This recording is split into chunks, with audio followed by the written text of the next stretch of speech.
అయితే ఈ టూర్లో బాగా మిస్ అయింది ఆవకాయ అండి. ఎవరు మిస్ అవ్వరు?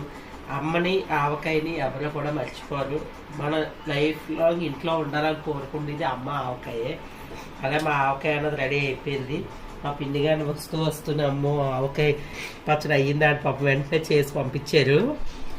ఇలా ఆవకాయ వేసుకోండి, రెడ్గా ఉంది. వేడి అన్నం, ముద్దపప్పు ఉండాలి కానీ నేను ముద్దపప్పు చేయలేదు. అది కూడా ఆవకాయ పప్పే చేశానని ఇలా ఆవకాయ వేసి కలపమంటుంది మా పాప. ఇలా వేడి అన్నంలో ఆవకాయ కలుపుకొని మిస్ అయింది అయితే టూర్లో ఇదే చాలా మిస్ అయ్యాం. అమ్మో ఆవకాయ తెల్లవేమో, వెళ్ళబోతే కాయలు అయిపోతాయేమో టెన్షన్ కన్నా మీద పెట్టేసి ఉంచారు. ఇదిగో అమ్మ టేస్ట్ ఏం కావాలంటే ఆవకాయ కావాలని అడిగింది, ఎక్కువ కాదు. గొంతుకు కూడా కొంచెం బాగాలేదు, బాగా కోల్డ్ జ్వరం. ఇలా కోల్డ్ జ్వరం వచ్చినప్పుడు ఇవే తినబుద్ధి వేస్తుంది.